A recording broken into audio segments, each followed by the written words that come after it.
is up, guys? Welcome to episode 7 of Rock the Dragon, a Dragon Ball Daima podcast. Of course, I'm your host, Tim Bridgewater. That is right, we're now 7 full episodes into Dragon Ball Daima, meaning there are approximately 3 episodes remaining before we reevaluate and see if this podcast is going to continue or not beyond that point. I went into this quite deeply on the previous episode of the podcast, so I'm not going to go into it again here, but we're going to give it to episode 10, and then we're going to reevaluate and see the state of the show itself. We're going to see the state of the podcast and the analytics, see how many people are listening and that kind of thing. And then we're going to make a decision on whether or not I want to continue or not beyond that point. So this is just me kind of giving you a heads up about that. But once again, I go very deeply into that in the previous episode. So with that being said, also on one of the previous episodes, I did suggest, I did ask for some suggestions regarding a possible news segment to add to the show. I didn't get much feedback on that, and I'm not blaming you guys for that because there's just not many listeners to the show right now. So it kind of makes sense that if the amount of listeners aren't very, high, then I won't get a lot of feedback regarding things. So I don't have anything specifically for that segment today, at least not regarding Dragon Ball. However, as many of you guys know, I also hosted a podcast called Republic City Report, where I talked about The Legend of Korra, which is the successor to Avatar: The Last Airbender. And if you happen to be someone who listened to that show, and that probably means that you're also a fan of Avatar: The Last Airbender and that world. So you're probably aware of, or maybe you're not aware of, the fact that there's been some recent news regarding the release of a brand new show that takes place in the Avatar world. So I'm going to talk about that for a little bit. Okay, there's not a lot of Dragon Ball related stuff to talk about that I can talk about without getting spoiled. And this Dragon Ball Daima show is not that great, and I didn't really get any other suggestions. So I figured at least those of you who listen to Republic City Report that also listen to this podcast might get some enjoyment out of me talking about this new Avatar news for a second, very briefly. So this has absolutely nothing to do with Dragon Ball, but it is relevant because I have a lot of listeners that listen to my previous podcast that listen to this one. So, I hope you guys enjoy this brief thing. And it's not completely unheard of. If you're someone who has been following the Instagram page for a while, if you are someone who has subscribed to the Rock the Dragon YouTube channel, you'll know that I talked about Avatar Studios back in April of 2021. I don't know how many of you guys realize that if you only listen to the podcast, you are not getting all of the content, right? Occasionally I would record essentially a new episode of the podcast, but in video form, and I would post it exclusively to Instagram, or I would post it exclusively to YouTube. I was just trying to offer a little bit of an incentive for people to come over and subscribe and follow those appropriate channels. And also as a thank you to those of you who actually did do it, you got bonus content. So I actually talked about this on a video on YouTube on May 9th, 2021. Which I don't know why I titled the video April 2021. Maybe that's when it was. I don't know. Okay, but it's been a couple years. But I talked about this topic when they announced the development of Avatar Studios. So I'm not going to go into all of that. You can go check out that video to find out all of that information. But if you're already a fan, then I'm sure you already know. Anyway, it was recently announced that there is going to be a new Avatar show, which if you are a fan of this world and you knew about the news regarding Avatar Studios, then you knew that this was coming. So it wasn't a complete shock to me that this was announced. I guess it's just official now. Because before it was just kind of like a bunch of rumors and assumptions that we were able to make, based on whatever information. But it always made perfect sense that at some point, after establishing a brand new studio dedicated solely to Avatar, that they would eventually have a follow-up to The Legend of Korra. Whether story-wise it was a prequel or a sequel had yet to be seen. But I think most of us assumed that it was going to be a sequel, telling the story of the next Avatar. And that was officially announced. And so very, very in the next year or so, or I'm not even sure what the actual release date is. I'm not sure if they know yet, but the next series we are going to get is going to be called Avatar 7 Havens. Okay, so I'm just going to read a quick summary of the show, and then we can talk about it for a little bit before we jump into our inevitable Dragon Ball Daima talk. I'm reading this article from Variety, which is very, very official. You know, news does not really get to this level until it's been confirmed through multiple sources. And it's pretty, we all know it's official. It's come from the official social media pages regarding Avatar: The Last Airbender as well. Okay, so this summary says Nickelodeon is continuing to build out the world of Avatar: The Last Airbender with the green light of the animated series Avatar 7 Havens. The new 2D animated series will consist of 26 half-hour episodes spread across 2 seasons, or books 1 and 2, in Avatar style. News of the pickup comes as Last Airbender prepares to celebrate its 20th anniversary, with the original show having debuted on February 21st, 2005. Okay, and per the official logline, the series is set in a quote-unquote a world shattered by a devastating cataclysm. A young earthbender discovers she's the new Avatar after Korra, but in this dangerous era, that title marks her as humanity's destroyer, not its savior. Hunted by both human and spirit enemies, she and her long-lost twin must uncover their mysterious origins and save the 7 Havens before civilization's last strongholds collapse. Sorry, I kept wanting to say 7th Heaven, right? Because that was a TV show, and that was that's a very common. And if you've seen The Last Dragon, 7th Heaven is the name of that club in that movie as well. Anyway, okay, so I want to back up here because we have a short synopsis of what this show is going to be about. So we know for a fact that it's going to follow up with the next Avatar after Korra, but I feel like the one portion of this synopsis that has people sort of riled up, because I haven't watched I haven't really sat down and watched any videos about this and kind of stuff, because it's just I don't know, whatever. But if you're on Instagram, I get stories that have been popping up a lot, and it seems like people seem to be really kind of bothered about this idea that this new world is basically a catastrophe, post-apocalyptic level, and seemingly Korra is somehow responsible for that. Now, obviously, there's going to be a lot more to this, but I feel like, and as someone who talked about The Legend of Korra for three books and plenty of episodes, I certainly feel like I'm qualified to say this. I feel like people have given Korra a really, really hard time. Even when that show was on, people gave it a hard time. People gave the show a hard time. A lot of people didn't respond well to Korra as a character. They just didn't like certain things about it. I'm not going to go into all of it because I did an entire podcast where I covered the entire show. Okay, so you can go back and listen to that if you want to hear my thoughts on it.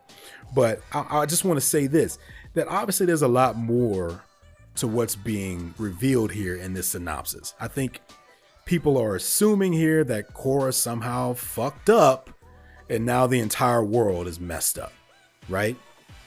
Whereas we don't know what happened, right? This could be a misunderstanding. It could be because the idea now is that people are in this new world. I suppose people are afraid of the Avatar. Like people are thinking like, oh no, the Avatar is evil. The Avatar is going to destroy us. And obviously they have reason to believe that. And we don't, without knowing the exact story, we don't know exactly why they would think that. But I don't think that Korra somehow turned evil or just messed up that badly to where the entire world was destroyed. I think it's going to be a little bit deeper than that, because if you watch the series, if you watch Avatar: The Last Airbender, and if you watch The Legend of Korra, you know that Mike and Brian, the creators, I mean, these shows are nothing if not deep, complex, you know, and nothing is never what it seems to be. And there's always going to be some deeper symbolic meaning or some sort of, you know, there's going to be something more to this. And I'll be willing to bet that, you know, this is just the story of the Avatar, and that whatever happened is not necessarily Korra's fault. Or if it is, it didn't happen in the way that everyone thinks it happened in. And that'll be a part of the mystery of the series, to find out the truth that, oh, wait a second, you know, Korra actually did her best, and somehow, you know, the situation didn't work out the way we thought it was going to be. And then, you know, shit got out of control. And now the narrative is that Korra is the reason why this happened. Right? Because depending on who was around at the time, which may have not been many people, it could be misunderstood that Korra was somehow responsible for whatever this is, right? If there was no one around, then yeah, of course they're going to think it was her. But if there was someone in there who escaped and could say, oh, you know what, I was actually there and here's what actually happened. So just take it easy on Korra. You know, I'm tired of seeing people beat up on Korra. Okay. Okay. These people are just looking for reasons to hate on Korra. And it's like, it's almost if people wanted Korra. It's almost as if people were upset at Korra for being a flawed avatar, right? Because they're like, she's not Aang, man. She's messing everything up and yada, yada, yada. But that just goes to show that you don't know what you're talking about, because the whole point of these characters is that they have flaws, right? Like Aang had flaws, very, very specific flaws. There's things that he got right and that he got wrong, and things, and it's called character development. It's what made this whole show interesting to begin with, is that Mike and Brian created these lovable characters that were good guys, but they were flawed, and they all had flaws. Katara, certainly Zuko, my goodness. Sokka, Aang, they all had flaws. So to be upset with Korra for not being perfect it's almost like you don't get the point of the writing, of the perspective that is that these characters are presented in. They all have flaws, and that's the point. So even if somehow she's inadvertently, you know, responsible for the world being destroyed or whatever the hell happened here, the story of how that happened is what I'm looking forward to, because I know it's going to be great, and I know it's going to be interesting, because Mike and Brian, they haven't let me down yet. Anyway, I just want to dip into that for a minute, because I know I have listeners from my previous podcast that were probably curious to hear about that. So, you're probably also wondering, Tim, are you going to launch a new podcast where you talk about this new show? I don't know. I really have no clue. I really have no idea. If it's any indication of how this particular podcast is doing with the analytics, probably not. But that's also not a fair comparison, right? Because I just feel like not many people are watching Dragon Ball Daima because this show just isn't good, right? So and I know a lot of people are going to tune in for this new Avatar show. So check back in with me, you know, in a year from now or whenever it finally releases, and maybe we'll talk about it again. Anyway, I didn't mean to go that deeply into it. I just felt like it was a good opportunity to talk about that, because it's kind of a crossover thing. I bring up Avatar: The Last Airbender a lot on this show. Okay, now with that being said, we have an email segment here too called "What Are You Saying?" So if you have anything you'd like to say, send me an email at rockthedragonpodcast@gmail.com. With that being said, I do have an email for this week. I have an email from Michael that we're going to swing back around to after the episode talk. Michael just wants to share some of his general thoughts on the series. Also has a couple questions for me in pertaining to voice acting, and also my opinions of what a perfect Dragon Ball Z remaster would consist of. So we'll touch upon those topics after the episode talk. So until then, let's move forward here. So of course, this episode of Rock the Dragon, a Dragon Ball Daima podcast, is going to cover episode 7 of Dragon Ball Daima, titled Collar. Okay, well, I've gotten into sort of a habit of talking about the titles of the episodes now, so we're going to just continue on with that tradition here. Obviously, this title pertains to the collars that are mentioned in this episode, particularly the one that Pansy has around her neck. So there's no questions about that necessarily. I don't necessarily feel that the entire episode needs to be called that, though, because it's not like the collar was the main focus of the entire episode. So I don't understand what they're thinking about when they're naming these episodes exactly. But hey, okay. So we'll move on. So we pick up where we left off at, right? The last thing we saw was Bulma had just repaired this plane, quote unquote. And it crashed. And I went into this whole rant about how it was really, really pointless to make us sit through all of this shit regarding this plane for it to just crash. And what's funny about it is that Bulma actually references that herself in the episode. So anyway, we'll get to there in a minute. So Bulma's talking about, they're basically saying that there's a mineral that this plane needs that doesn't exist on Earth. And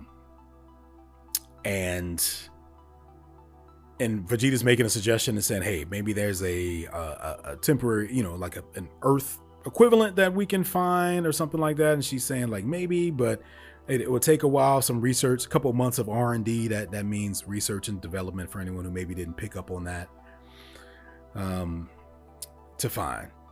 But her actual quote here is she's yelling at Vegeta, which is totally fine. I appreciate this. Like, I don't feel like I need to mention this, but I'm so happy that we're getting to see these characters again. I just wish it was in a better circumstance that made more sense. But I don't know if you guys can tell, but I'm feeling pretty defeated right now. Okay. I'm just kind of taking it as it comes along now. So let's just continue to talk about this and to see what we can get from it. She mentioned all the days and nights that she spent reverse engineering this alien craft, and it meant nothing, right? That's how we feel as the audience, right? That's how I feel. I feel that this entire past 6 episodes or so, that these characters were not featured in the episode, it was because they were working on this plane, right? So they spent all this time working on this plane just for it to not work, right? And so it meant nothing. It meant nothing. Even Bulma said it. Even Bulma said it. That has become the most common phrase I think that I have for this show, is that it meant nothing. It meant nothing. And here we go. Even the show themselves are admitting it now, that it meant nothing. This hurdle, and this is a very, very common pattern with this show now, is that they present these hurdles that don't mean anything. Sometimes they get over the hurdles, sometimes they don't, sometimes the hurdles just disappear. But either way, they don't mean anything. They're just here to make the episodes longer. And my theory is that because this is supposed to be a celebration of the anniversary of the original Dragon Ball, is that they wanted to spend a lot of time with Goku essentially being the main character, Kid Goku. So they had to find a way to keep everyone else out of the story, at least for 7 episodes, 6 episodes, whatever it might be. And this was their solution, was to have this ship be a thing. So instead of finding some kind of creative, cool story related way to use that as a hurdle, they just said, nah, she can't fix it. It's something that, it's a thing that they don't have. Okay. So you mean to tell me that they've been gone for all these past episodes for nothing? Nothing. And then of course it doesn't take long for the convenient reminder that this king, Pansy's father, sent one of his assistants to go and pick them up. So here's a very, very, very convenient solution to a problem that they created themselves that they didn't even need to create. That's how I describe this entire thing with them working on this plane. They created a problem, didn't have anything interesting to happen with it, and then they solved it with something really, really stupid and simple. Like just, yeah, go pick them up. Go pick them up. That's all we need. Instead of, finding some kind of creative and cool way to make them having to fix this plane be its own side adventure, right? Like maybe on Earth, hell, why would you even introduce something like this? It's like, oh, well, we need this mineral to get the ship to work. Well, that sounds like the opportunity for a miniature adventure to go find this mineral or to go find an Earth related equivalent, right? That could have been something that Piccolo and Vegeta could have gone to go do while all this other stuff was happening, right? Imagine had they introduced that problem during episode 2 or episode 3 and said, oh man, we may be able to fix this ship, but we need this mineral because they had already established the fact that this was Supreme Kai's ship. So that part of it made sense to me. It made sense that it needed to be worked on because it had been sitting there for however long since he decided to come to Earth, and it might need some repair. Totally made sense. So it stands to reason that it might also make sense that there's a missing part or a missing mineral that they need to make it work.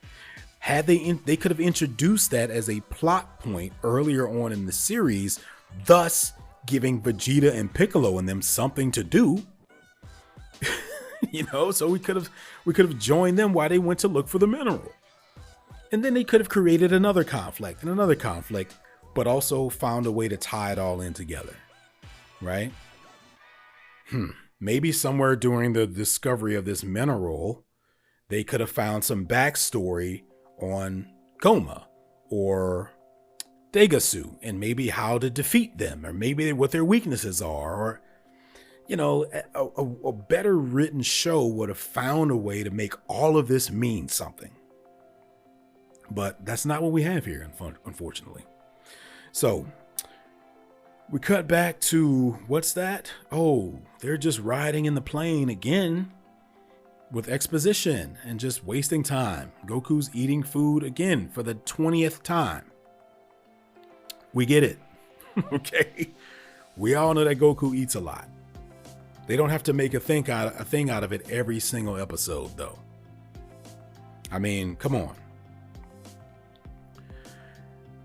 And then they do this thing that kind of rubbed me the wrong way. You might be saying, well, be a little bit more specific than that, Tim, because this entire show seems to be rubbing you the wrong way, and you're not wrong. You're not wrong about that. But Pansy makes this comment about how Goku, she has a hard time seeing how he could have raised a kid. And Goku says, I wasn't really involved. I don't like that. I don't like it. Listen, there's one thing, it's one thing for us fans to joke around about Goku being like a deadbeat dad, right? And it's very funny. And I've done it too. It's a joke that he wasn't around a lot and Piccolo is really Gohan's father and etc. Okay? But for him to acknowledge it, I don't like that. I don't like it. You know what I mean? It's almost like they took an outside joke and decided to write it into the show. And in this case, it hurts the character development. I don't think Goku would say something like that. I don't even think he feels that way.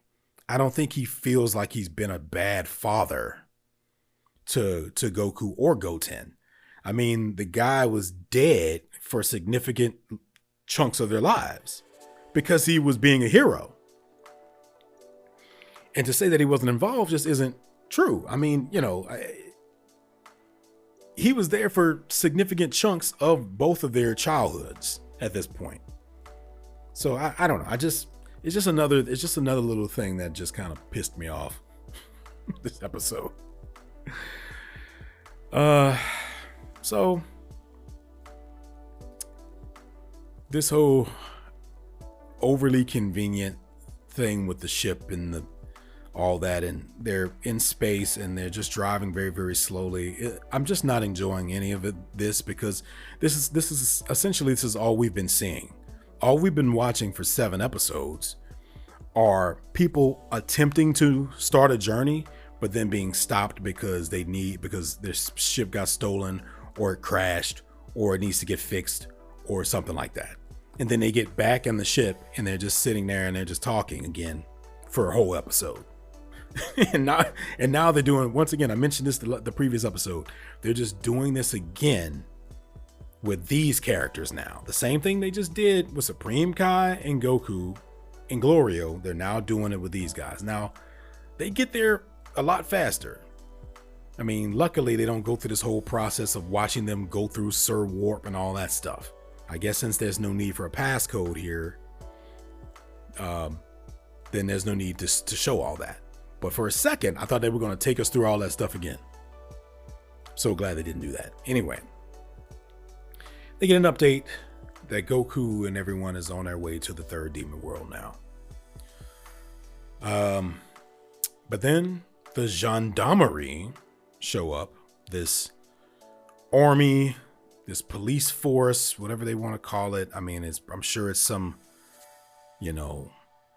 metaphor for, Nazis and and stuff like that. But the truth is that like the Dragon Ball world isn't deep enough to make those kinds of references. So just don't even try to do it. Just don't even try. Especially not with this show and how poorly written it is. Anyway, so they get stopped again for some reason, even though they just got confronted by these guys in the previous episode. Okay, so the idea here is that, they're worried that maybe they figured it out. Okay, I know we just saw these guys. We just talked to them. It was just yesterday. They mentioned that. It was literally just yesterday, which I guess a whole day has passed. My memory's kind of foggy now. I guess that was, because they had the campfire and all that with the Minotaur, right? So I guess it would be a new day now.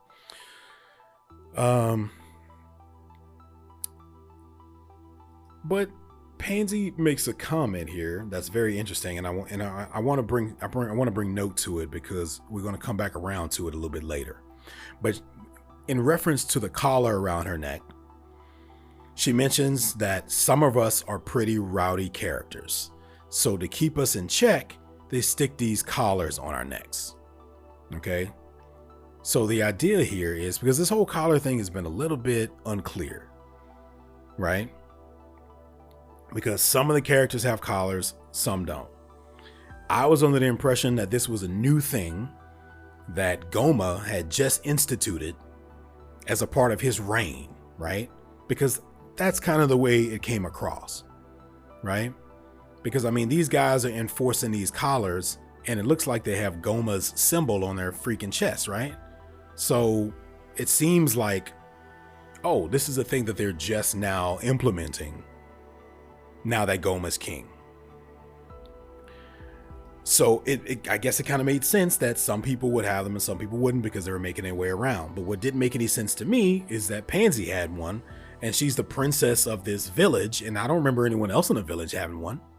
So I guess they're trying to kind of explain that here when she says that some of us are rowdy characters. So some of us have collars. Okay, fair enough. We'll come back around to that later on in the episode. Okay, so they're being escorted to a landing here by the gendarmerie, right? It's not entirely clear why they're even being stopped at this point, right? Because they just talked to these guys. Maybe from the perspective of the gendarmerie, they don't realize that they've already talked to these people. But from our perspective as viewers, we know that they've just got stopped. So for me, I'm thinking, not again. It's just another thing to slow down the story. It's them having to land for another bullshit scene that really ends up not meaning anything. So they do a quick little search of the ship And they're wondering how, you know, how are we going to get away with Goku not being discovered in this scene, right? And it's a very, very quick instance, but we are reminded, as well as the new characters are finding out, that Goku has this technique called instant transmission. Okay, so in case there was any question about whether or not that was an ability that he still has as a kid, I guess the answer is yes. Okay, now I kind of wish they wouldn't have even mentioned instant transmission here, or they would have left it alone and said, hey, maybe this is a technique that he can't do as a kid just because he doesn't have access to all of his abilities, right? Honestly, that would have made a little bit more sense. It would have limited his powers. It would have restrained him, put some limits on him, etc. But they decided to tell us that he still has instant transmission. So to me, that just opens up a ton of plot holes of why hasn't he used it until now? Right? I mean, they've been doing all this traveling. You telling me Goku was able to teleport this entire time?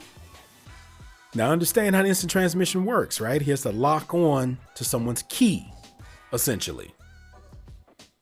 But I'm willing to bet there are some instances that we've seen so far where that could have come in handy. For instance, he should know what Dende's ki feels like. So why hasn't he just instant transmission his ass over there yet? Why didn't he do that 6 episodes ago? Right? For that matter, why couldn't he just instant transmission himself to the demon world from Earth? You might say, well, Tim, that's a little bit far.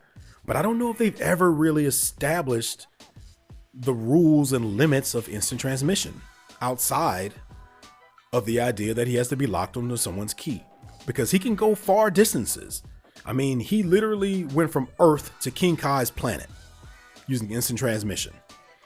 Back at the end of the Cell games, when he teleported Cell to King Kai's planet when he was about to blow up, that's a pretty far distance.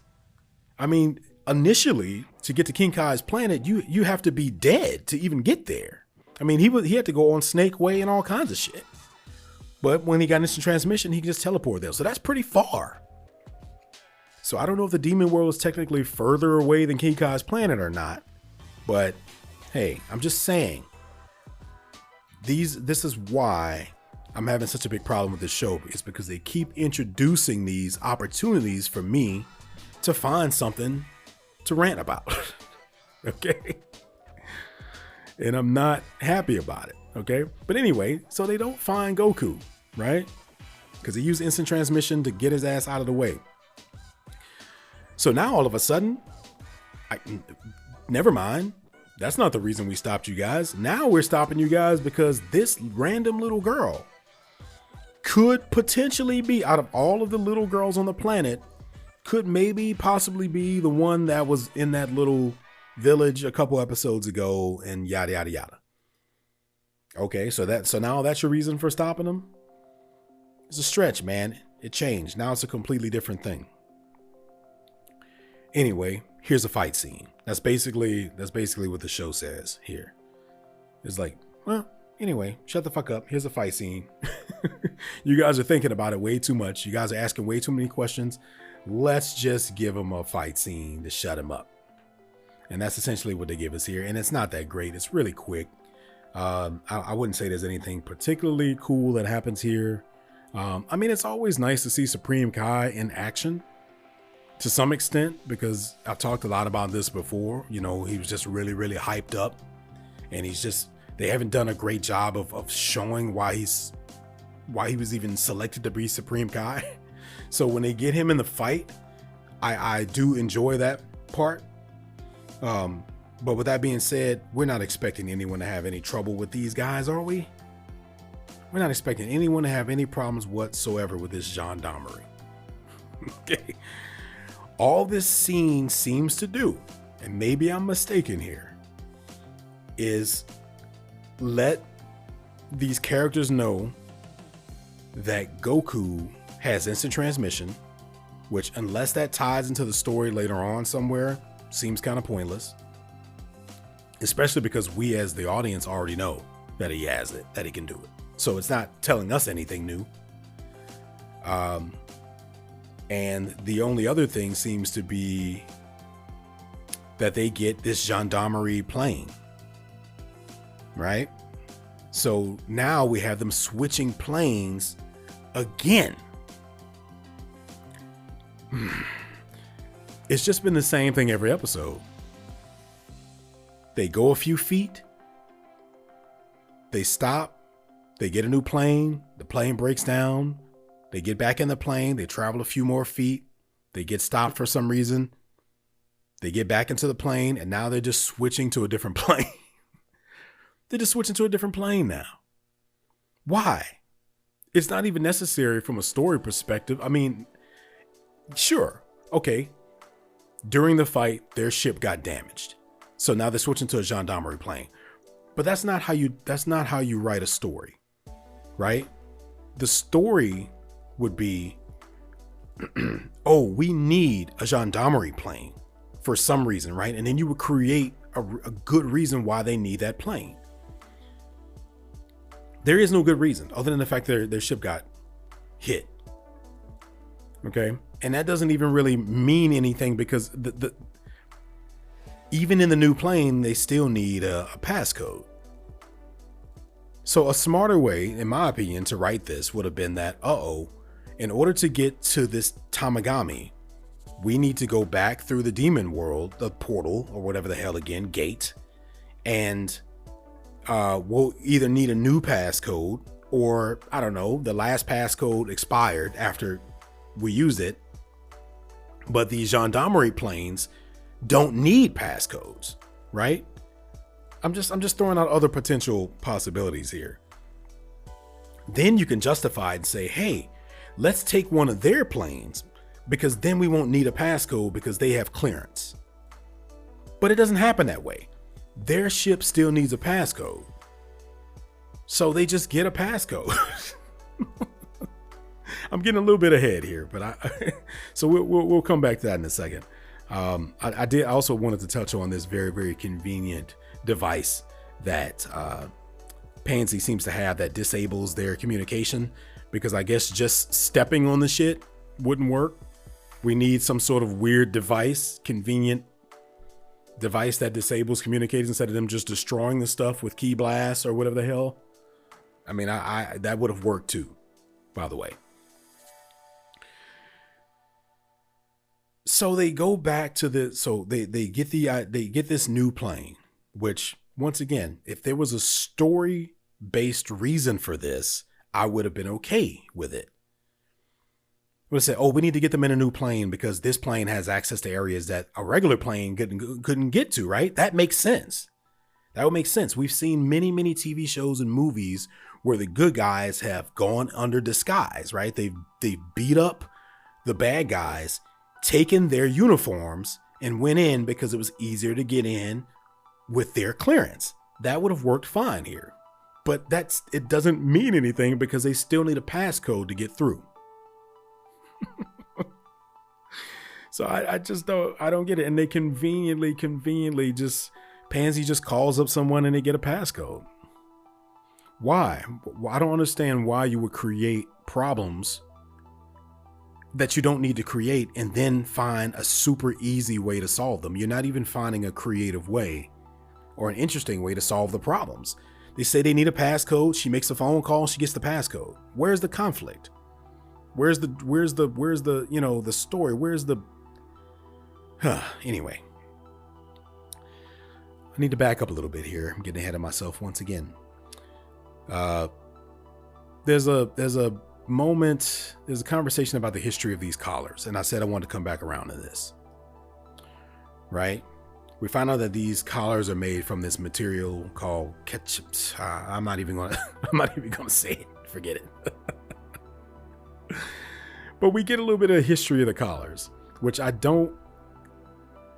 now, I'm not feeling very, very confident that this is going to matter and that this is going to mean anything. I feel like they're just giving us erroneous information for no reason. I would love for this collar thing to end up meaning something later on, but I just feel like it's not going to. I hope I'm wrong. But basically here, there's a revelation, so to speak, And I believe here that Pansy's saying that the collars are indestructible and they can't take them off, and they're just essentially have been there her entire. Did she say she had in her entire life that some of them get it when they're born, and then they just keep it and they grow along with them? I think she does say something like that. Of which, okay, so that clearly means that this is not a new thing and has nothing to do with Goma, right? Supreme Kai is mentioning that he thinks that his sister Arinsu has something to do with it, but he mentioned specifically that he thinks it happened during the reign of King Dabura, and it's coming across in a way that we're being led to believe that that's exactly what happened. And then Pansy says the government slaps this thing on every Majin born in the third demon world. Okay, so now she's saying that it's slapped on every Majin in a demon world, whereas before, and I said I was going to come back to this, she said that some of us are rowdy characters, so they put collars on us. Okay, but now she's saying that they put collars on everyone. But then again, she's saying they put collars on all the Majin, which I'm not I used to think I knew what a Majin was. Now I have no fucking clue. Are the Majin every demon in the demon world, or just some of them Majin, like the ones that can use magic? That's the way I used to kind of interpret that. And if that's the case, then why doesn't Glorio have one? Right? Now, I'm forgetting. Is he not from the third demon world? I thought they established that he was from the third demon world, but then he moved to the first demon world later on. It's getting really, really convoluted. But once again, I just feel like they're creating problems that they don't need to create for themselves with this kind of stuff. It doesn't need to be this convoluted. I feel like the only reason they even made 3 demon worlds was to give Goku an excuse to, you know what I mean? Like, they wanted to make it about the Dragon Balls. They didn't feel like doing 7, so they decided to do 3. And then they decided, okay, well, what's a conflict? How can we make it a challenge for him to get the Dragon Balls? Well, 1 Dragon Ball is on each demon world, so let's give him 3 demon worlds. I feel like that's how they came about that. I feel like that's how they came up with the story. And when you write that way, this is what you get. You know, you can't start, you know, with something like that and then anyway. So we find out that Supreme Kai can take this collar off. Okay. I'm not sure what we're supposed to be gathering from this, but I guess maybe toward the end of the series, he's going to go around and take everyone's collars off. I do appreciate moments like this because once again, it does show that Supreme Kai is special, and they've done a really bad job of showing that up until this point. So I think this is a good opportunity to show that. This would have been a great opportunity because I talked about this in the previous episodes. It should have been a moment like this that leads Pansy to ask about Supreme Kai's heritage and who he is and what his deal is. But instead, she just randomly asked him on a previous episode that was basically prompted by nothing. Whereas had they saved it for this moment, it would have made a lot more sense because he would have gotten rid of her collar and then she would have been like, oh, I can't believe you just got rid of my collar. What are you? Who are you? How were you able to do that? Oh, well, I'm a Supreme Kai. You see what I'm saying?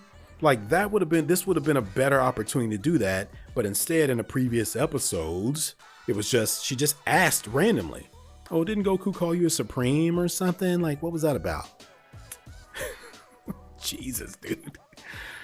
Do I need to do a fan edit of this show when it's all done, where I just go back and recut the whole thing so that it makes sense? And then things are in better places where they actually serve a purpose for the narrative. Anyway, but then they immediately take away Supreme Kai's uniqueness in this scene because Pansy asks, about him, about being able to take the collars off. And he says that anyone can learn the spell. So apparently anyone can do it. Well, thanks, writers.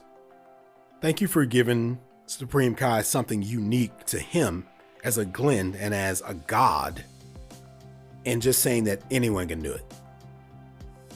Pointless. And then, of course, she decides to ask him what his name is again, even though they've been hanging out for how many days at this point? What's your name again? Shin. Okay. So what was your real name in the demon here? So what's your real name in the demon world? It's like, I don't know why she would have assumed that that wasn't his actual name. She's just like, oh, that's your outside world name. Well, how do you know? Why, and what are you basing that on? But she was right. He has a name, and it's Nahare, I believe. Nahara. Sorry, I can't hear it right now. I believe it's Nahare. And she says, right. Well, that's a proper name for a Glend. Sounds right. Okay, look, I mentioned at the very start of this podcast, one of the things I was looking forward to the most is finding out more about Supreme Kai. I even mentioned I think I mentioned the fact that we're probably going to find out that his real name isn't Shin, because obviously Shin is short for Kaioshin, right? I mean, if you watch, if you're familiar with the Japanese version, you know that Kaioshins are Kais. So they just kind of called him Shin as a short version of that. But if you only watch the English dub, there's no way you would know that, which is why I don't really reference it. I say they decided to name him Shin. Because for all we know as English dub viewers, that's just what his name is. We don't understand that it's short for Kaioshin. You know what I mean? So we've just been taking that name Shin at face value for what it was. But my problem here is that she says it's a proper name for a Glend. Well, I don't know, is it? Because we've met several other Glens at this point. Okay? Gawasu, Elder Kai, Zamasu, Degasu, Arinsu.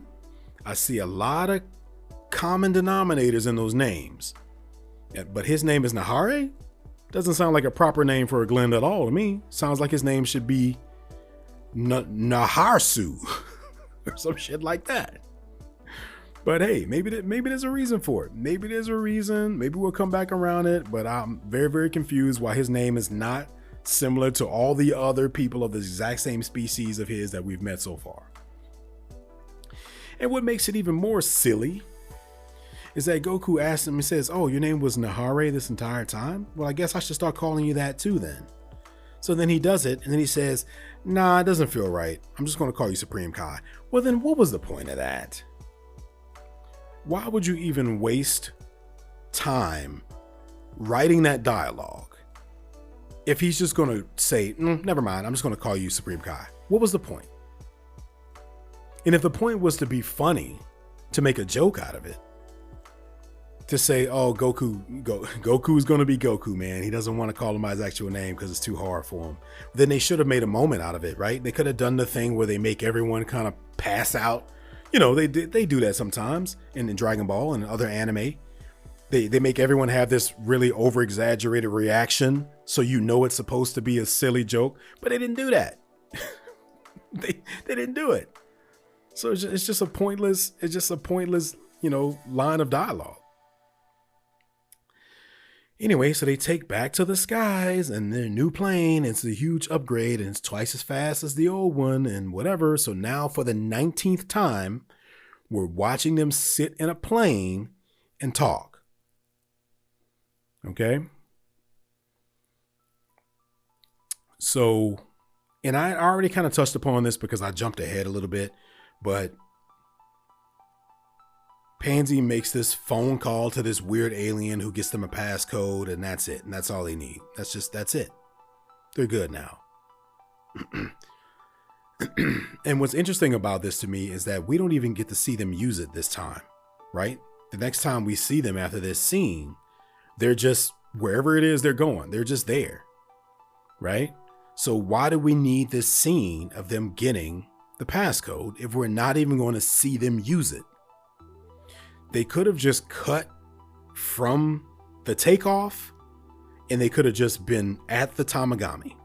We didn't need to hear them talk about a passcode because we don't even see them use it at all. So there's no need to even talk about it, because I don't think any of us would have assumed that they needed a passcode, right? Like, again, I would have assumed, oh, they're already in the demon world. Why they need another freaking passcode? Or the same passcode they used before would work. Like, why would it be different per ship?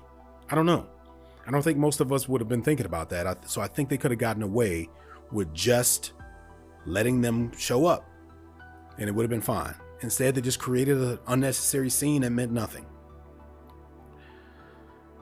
So the rest of our Dragon Ball Z Daima crew have arrived, and they're basically just standing there in the demon world while this other character, who I just really don't care for. I mean, I feel like they really had an opportunity, and I don't even know his name, but that, you know, the little assistant of the king, I think he could have been a funny character or something, but they've written him to be so dry and just kind of boring that I think that's supposed to be funny, but it's really not. And it's talking about going for a pizza with worms on it. It's just a bunch of useless shit that just isn't advancing the story at all. It's just dragging these episodes out yet again. We didn't even need to cut back to them to even see that. I mean, why cut back to them just for us to see that? Because then we go immediately back to Goku and Shin and everyone, and they pull up to where the Tamagami is. I gotta say, this setting looks pretty cool in this time of day. It looks like it's sunset. Very, very well animated, well drawn environment here. The Tamagami just kind of standing there with the Dragon Ball in his chest. We find out that the Dragon Balls are pretty big, just like the Namek Dragon Balls. I think that's cool. But then for some reason, Goku gets hungry. And they just decide to go and eat. Instead of going straight into the fight, they decide to duck off and go to this little restaurant and eat. Now, unless I'm missing something here, there is some, okay, maybe this is the reason why they decided to do this. Because I'm saying, okay, if they're going to go eat, there needs to be something relevant here. That we need to get some information from this that's going to tell us something about the story, something vital. Otherwise, why do it? You can't just have him show up and be like, oh, I'm hungry. Let's just cut to a scene of them going and get something to eat. We wouldn't accept that in any other movie or TV show. So we better be getting something useful from this. And the only thing that I can gather is that this waiter mentions the fact that someone did try to fight the Tamagami like 20 years ago. And he had a gun that was just as big as him. And let's see if I can see the actual words. And it was all over in a flash. So maybe, just maybe, that'll come back around to mean something. But my hopes aren't very high right now for it. There's no point in this. Goku asks him, how do we get the Tamagami to fight? And he says, just go start a fight with him. Okay. Well, we could have assumed that. And then Goku goes to the bathroom. And then they go directly back to the Tamagami again. So,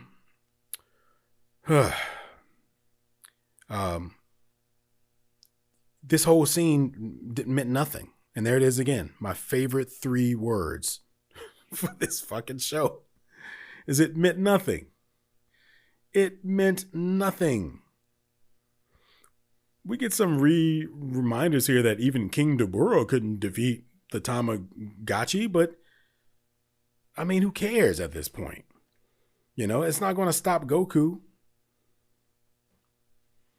Anyway, so they duck off to get some food for no reason whatsoever. We don't get any vital story information from that scene at all that I'm aware of. Nothing even funny happens there. So then we go right back to the Tamagami. Lets out this large scream. This Tamagami is obviously going to be a largely animated, weird, goofy sort of a character. And that's okay. I mean, I would have liked him to be a little bit more serious, but this is a Dragon Ball thing. You never know how these villains are going to react. You know what I mean? Or how they're going to be.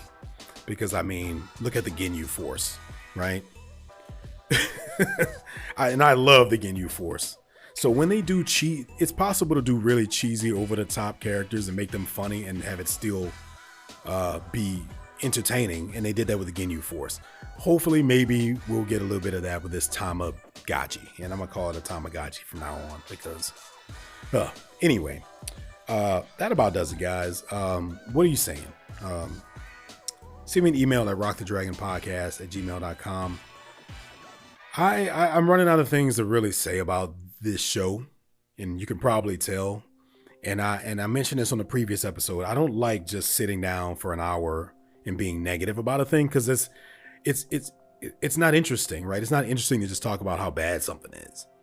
You know, like what's interesting is when a show's really good and they do it in a very good way, in a creative way, and you get to dive into it and see all the connections and see the symbolism and all that. And don't get me wrong, I know this is Dragon Ball, and Dragon Ball just isn't known for all of that stuff. But my goodness, at least in Super, we got a story that made some sense every saga. Was it all good? Absolutely not. But at least it was a story. It was cohesive. You could follow the path. There was a narrative happening here. This is just some discombobulated bullshit to me. And I can't tell you how much it pains me to have to say that about anything Dragon Ball related. But that's what's happening here. So, and that's what I'm saying. So speaking of that, we do have an email here this week for What Are You Saying? So once again, if you have any thoughts, you might want to get them in now, because I have a feeling we're going to be tapping out here in a couple episodes. So yeah, send me an email at rockthedragonpodcast@gmail.com. I have an email here from Michael M. I'll start giving out last initials if I can, last name initials if they're featured, just so, you know, there's no confusion on who it is I'm talking about. Subject line here says, they tried. Michael, thank you so much for sending me an email, man. As always, a long-time listener here. Says, hey, Tim, just wanted to write in and give you some encouraging words. I can't say that I'm surprised, but it's definitely disappointing that the last work put forth by Akira Toriyama just isn't great. I never understood the fascination with making Goku a child again. It's something I wasn't interested in, and one of many reasons I chose not to watch GT. I've been thinking about what may have motivated Toriyama to do this new series. My guess is he looked at GT and wanted to see if that premise could be done in a fresh and interesting way. Of course, it's early, but there just isn't much substance here, which I guess we aren't the target audience. I'm sure kids are eating this stuff up. I have seen some things that look promising in future episodes, but for those of us that were hoping for writing along the lines of the Z series, we just have to accept that we aren't getting it here. I have a couple of questions for you. I've been following you on your socials, and I remember that you did a project where you provided your voice for a training video, if I recall correctly. How did you get into that? Have you considered trying some voice acting? I have no clue where you'd even start with that, but I find it interesting. A couple of my favorite anime, Hunter. Michael, is it Hunter x Hunter or is it Hunter x Hunter? I honestly don't know, and I don't want to come across as a noob here or something by not. I'm just going to say Hunter x Hunter. Oh no, I'm sorry. I'm going to say Hunter x Hunter. And then Rurouni Kenshin have been reanimated and released. There's good and bad things with that, but mostly the good outweighs the bad. What would you want to see in the perfect Dragon Ball Z remaster? Hope all is well with you, and as long as you're podcasting, I'm tuning in. Michael, always great to hear from you, man. Thank you so much for taking the time to send in an email. It's a very, very tough time right now to be a Dragon Ball fan, because this, as you mentioned here, you know, this show is just not great. And I'm having a little bit of a crisis here by diving into a new podcast for a show that isn't very good. And I can't even promise myself that I'm even going to finish the show. Well, I'm probably going to finish the show, but the podcast itself, I don't know. I don't know if I can dedicate this amount of, I don't want this amount of negativity in my life. And unless this show makes a complete 180 pretty soon, I just feel like it's mostly going to be me ranting for an hour, and I just don't I don't like to put that kind of negativity into the world. You know what I mean? And that negative energy. So I would rather just not talk about it at all. And that's just kind of how I feel. But I thank you for listening. And I hope we get to continue on, much further than this, but it remains to be seen. Anyway, I'm going to kind of break your email down here. And I appreciate the encouraging words. You mentioned the fact that it's disappointing that this was the last work put forth by Toriyama, and you have a theory that maybe he was trying to recapture or try to do GT again, but with a better premise to see if it could be interesting. And as far as his motivations, well, I think the motivation here was to celebrate the 40th anniversary of Dragon Ball, right? I mean, that's, as far as we know, that's the reason why they did this. Because if that show and that anime is turning 40 years old, it stands to reason that they would have done something. So I think that is the motivation here for this series, as well as why it turned him into kids. Now, the question is that, did he have to do it like this? And the answer is no. There's a lot of different ways that they could have celebrated the 40th anniversary of Dragon Ball, right?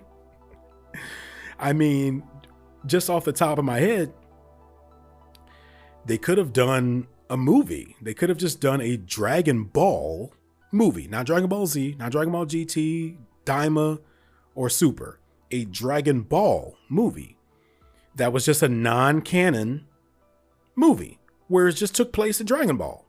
Goku's a kid, Yamcha's there, Chi-Chi is a kid. What, you know what I mean? They could have just done because non-canon movies exist in the Dragon Ball world.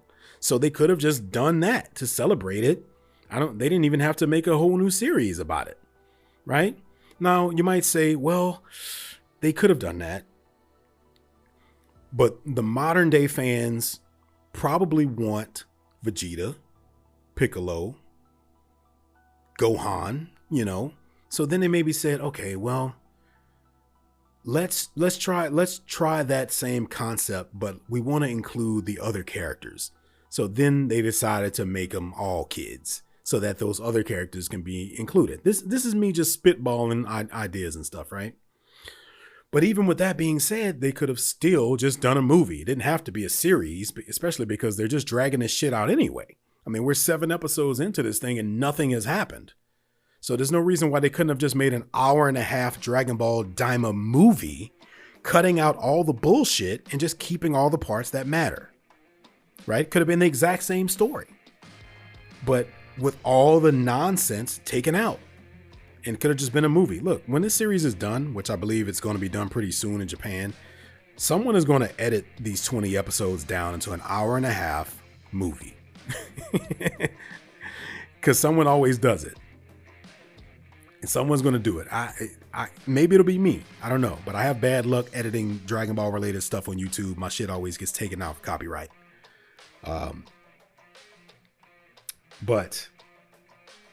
Yeah. So that's another way they could have done it, is they could have just had a movie. I mean, I don't know what his motivation was to do a new series outside of the fact that it was more of a cash grab. And I'm not blaming Toriyama for that. I mean, we don't know how much power Toriyama actually had in towards the last few years of his life regarding this series. We know that he was contributing some story elements and doing some character designs, but beyond that, I think Toei is calling the shots for most of this. You know what I mean? So who knows? Toriyama might have said, I just want to do a one shot, one episode, one movie thing. A special. They've done it before. Bardock was a special. History of Trunks was a special. Episode of Bardock was a special. Son Goku and his friends return, or whatever, was a special, right? Whichever one had Vegeta had a little brother in it. Why was this just not a special? They could have just done a 45-minute special where they all get turned into kids. They go on this adventure in the demon world. This happens, A, B, and C happens, and then they freaking defeat the villain, and then that's it. But they decided to turn this into a 20-episode thing, so I can't help but think about money, money, money, money. And once again, I don't think that was Toriyama's intention, but this has gone way beyond him, right? I mean, these are companies trying to make money off this shit at this point. So that's the only thing I can think about that would have made sense here, because like I said, there's a million different ways they could have celebrated the 40th anniversary of Dragon Ball.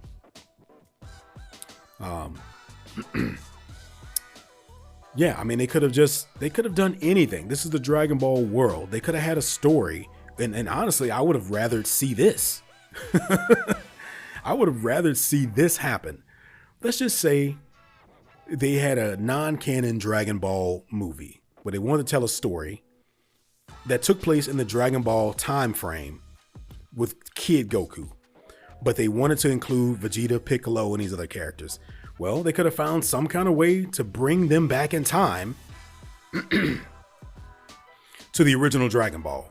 So let's just say a portal opens or a ship arrives in the original Dragon Ball, and Goku's a little kid, and on that ship out walks Piccolo, Vegeta, adult Gohan, and then they find a really creative story, and then they end up helping him with some of his battles as a kid, just as a non-canon side story. Of course, they would have to have a reason for them going back in time and all of that, but they could have figured that out, right? So a million different ways they could have done this. Whew. So I hope it had nothing to do with him wanting to sort of do a better version of GT. Because, I mean, let's be honest here. I mean, unless I'm missing something, the only similarity here between Daima and GT is the fact that Goku was turned into a kid. I mean, other than that, the story doesn't really line up. I mean, they are pursuing Dragon Balls in GT too, right? Those Black Star Dragon Balls, and they have to fight a different dragon for each ball. So that is pretty similar here, but it's also not that uncommon that the Dragon Balls would be involved, because that's they're always the MacGuffins of the show, right? And you mentioned the fact that we aren't the target audience, and you're sure that kids are eating this stuff up. Man, I don't even think kids can enjoy this show. I think in order for kids to enjoy, kids have shorter attention spans than us, right? And we want fights, and we want interesting stuff, and we want violence in these shows, and we want action, and they're not getting that. In order for kids to enjoy this, they would have to have so much interesting stuff going on, and all they're doing is walking around and talking, or sitting in a plane and talking. So I can't even imagine that kids are liking this. And another aspect of kids being involved with this would be toys, right? Another thing would be, oh, well, at least, this has got to be for kids, right? But if this were for kids, I think we'd have some really, really obvious characters that were introduced for the sake of selling more toys. And I can't even see an example of that in this show. I mean, who in this show would make a worthwhile toy at this point? Glorio? If I'm a kid, I'm not buying a Glorio action figure. He hasn't done shit so far, and he's not even a fun character. He's not funny. He's not interesting. Nothing. He doesn't have any cool attacks, moves, anything. Okay, we've seen him use some lightning related stuff, but come on, we've seen other characters do way cooler stuff than that. But the show is not over, right? Are kids gonna buy a Pansy toy? Why? Why? She can't do anything either. All we've seen is her use telekinesis once. I tell you what they would buy though is Kid Goku, Kid Vegeta, Kid Piccolo, Kid Bulma. That's the most interesting thing about this. But and maybe the Tamagami, maybe. But I don't even think this is made for kids, man. I think this was made for money reasons. At least the way that it was turned out. I think initially it was made to celebrate Dragon Ball. But as I mentioned before, there's a million different ways they could have done that would have been better than this. Okay, you also mentioned that those of us that were hoping for writing along the lines of the Z series, we just have to accept that we weren't getting it here. I personally was not expecting anything on that level. Honestly, I was not expecting this to be that great at all, but it's worse than I thought, for sure. I've given up on the Dragon Ball series being as well written as Dragon Ball Z. And that says a lot, right? Because even Dragon Ball Z has some really terrible writing in it, right? But at least we had emotion The writing might have sucked, but the characters were great. The emotion was great. The transformations were great. The moments were great. Yeah, and great villains. But I mean, yeah, we're not getting that anymore because we didn't get it in Super. If we didn't get it in Super, I knew we weren't going to get it in Daima. You know, because of them being turned into kids, I knew it wasn't going to be anything like Z. Okay, and we're going to get to these last few, then we'll close it out. You mentioned that, yeah, I think you and I may actually be friends on Facebook or something like that. Because that would be the only place I'd be making posts about my day job. So, yeah, you said you did a project where you provided your voice for a training video. How did you get into that? So yeah, I think I've mentioned a couple of times on throughout the years I've been podcasting is that I'm a video creator. That's my job, video editor, if you want to call it. So I make videos for companies and organizations and businesses and for social media and promotional reasons and advertising, marketing, training, all that kind of stuff. So I make motion graphic videos, conferences, you know, in case anyone wants to hire me. And yes, I also do voiceovers too. So if a video needs a voiceover, 9 times out of 10, I do the voiceover. Now, how did I get into that? Honestly, it's kind of hard to remember exactly how I got into it. The history of me doing the things that I do in general can all kind of be tied back into just a love of movies and TV shows and cartoons, because that's where all this stuff comes from. It started with me drawing. You know, I used to draw a lot, and then that turned into me writing things because I was like, oh, well, if I'm going to read comic books, if I'm going to draw comic books, then I probably should learn how to write them too. So then I started writing screenplays, and that turned into me acting because I was like, well, if I'm going to write a screenplay, I like to act too. Maybe I could just be in it. And then that turned into, you know, me learning how to talk on camera and being an actor and also being someone who likes a geek. Well, there's no perfect other thing than like YouTube, right? So I started doing YouTube reviews, and I think that's when I realized I could talk about a thing and people would listen to it. And I felt like I could structure, you know, my conversations, my topics very, very well and that kind of thing. So I guess it kind of started with the YouTube thing because I was creating the videos and I was in them. So it just became a natural progression to do voice work because I was already doing that anyway. I just was on camera, right? And then I started that turned into podcasting. So my first podcast was called Geekly Dose, which is actually still available on different outlets if you want to check that out. So I was just doing a lot of things that were sort of entertainment related using my voice. And I also sing, right? I also am in a band. So like I do a lot of things with my voice. It just seemed like a natural progression to get into voice work as a profession because I was already doing all the other stuff. So yeah, I just decided, hey, you know, I'm just going to do my own. And then people told me I have a good voice. So I'm like, okay, well then I'll just use it to do voiceover stuff. So it started by just doing my own voiceover stuff for my own projects. And I had enough of a portfolio to where, and between that and the podcast, to where if someone would hire me to create a video and needed a voiceover, I would just do it myself. And then they liked it. So then I just kept doing it. And then here I am. Now you asked me if I've considered voice acting. Well, I technically do that as well as a part of the voice overs that I do for some of the videos that I create. Now, if you're talking about voice acting in terms of like playing characters and stuff like that, well, that's something I've thought about a million times. But just like you mentioned, I have no clue where to start either. I really don't. I mean, I think it's just a matter of getting an agent, just like anything else, right? I mean, when I was pursuing acting, I had to have a demo reel as an actor. I had to try to get an agent, and I moved to LA, and I went through all the steps to make that happen. So I believe it's the exact same thing. You just take free jobs as much as you can get them, until you build a resume, you build a portfolio, and then hopefully you can use that to submit for job postings. And then hopefully after you've done enough of those,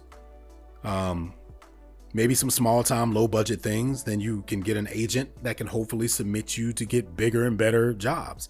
As curious as I am about the voice acting thing, it's not something that I'm passionate about. I used to be passionate about acting, but that kind of changed after a while. I still like to write. Podcasting obviously is something that I enjoy doing, but I've considered it. Yeah. I mean, if someone were to come to me with a opportunity, I would look into it, but it's just not something I'm trying to pursue, I guess, at this point in my life, because I've already kind of been there and done that, to be honest with you. Okay. And your last section here says, you were talking about a couple of your favorite anime being reanimated and re-released, and you're wondering what I would like to see in a perfect Dragon Ball Z remaster. It's funny that you asked that because I actually made a video about this. And I talked about it once before, but it was during the previous podcast, Rock the Dragon and Dragon Ball Super podcast. And I don't expect you to remember that, Michael, because that was probably 2 or 3 years ago. But I did talk about this before. And the reason why I'm bringing this up now is because that video is still on my YouTube channel, right? So if you want to hear me really break this down and with visuals too, there is a video on my YouTube channel that you can watch. I'm just trying to see what it's called. Right. Okay. So if you recall, a couple years ago, they announced that there was going to be a Dragon Ball Z 30th anniversary Blu-ray re-release where they were going to remaster the footage, but have it in Blu-ray, but in 4:3, meaning you would get to see the entire picture, not being cut off, no cropped, but also in HD. And I made a whole video and I talked about it on the podcast too, of why I wasn't interested in buying that. And the reason that is because I already owned Dragon Ball Z and in so many different formats. It just didn't make sense for me to buy yet another version for something that I felt like wasn't a big deal. But as a part of that, I also mentioned what my ideal remaster of Dragon Ball Z would be. And that is, and I know that this is a long shot, and I mentioned this in the video, is if they gave us that original 4:3 image, right? Meaning, I'm sorry, I may be using terms that you guys aren't familiar with, but 16:9 is widescreen and 4:3 is what we had before that. It's basically like not a perfect square, but essentially a square type shape. Is if they gave us that so that nothing is cut off, but then they drew and created the additional animation on the sides in order to make that 16:9, right? So we're getting the full original framed animation. And then on top of that, they create more so that it fits a widescreen TV. That would be my perfect Dragon Ball Z remaster, and I would buy that. Because not only would we be getting the full original shot as it was intended and created, but we'd also be getting new animation on top of it, right? And if they were to remaster and work things out with Bruce Faulconer, oh my gosh, get that Bruce Faulconer music back in there, dude, you can take all my money at that point. You can take all my money, all of it. Because once again, I own Dragon Ball Z on VHS and DVD and Blu-ray. So in order for me to buy it again, it have to be something like that. And I know that sounds like a crazy idea, but if Toei wanted to do that, they could do it. I mean, they are an animation company. That's what they do. They could do that. And maybe one day they will. So we'll see. Anyway, Michael, thank you so much, man. And thank you for the cool words and the supporting words. Yeah, I appreciate you, man. And, let's hang in there. Let's see if we can hang in there into episode 10 together as a as a fan base. And we'll reevaluate at that point. If you guys have any questions or comments, you can send me an email at rockthedragonpodcast@gmail.com. Or if you don't want to send in an email, but you just want to comment, don't forget that if you listen on Spotify, you can comment on the episode. You may not want to send in an email. That might be a little bit much, but you might just have a little quick comment you want to make. You can do it over on Spotify. Anyway, I'm losing my voice now, so I'm going to go ahead and get out of here, guys. We'll be back soon with the next episode. Let's not completely lose hope here. I know I sound defeated, but I'm going to power through for as long as I can. So with that being said, until next time for Rock the Dragon, a Dragon Ball Daima podcast, my name is Tim Bridgewater. I'll see you guys next time. Until then, keep on rocking the dragon.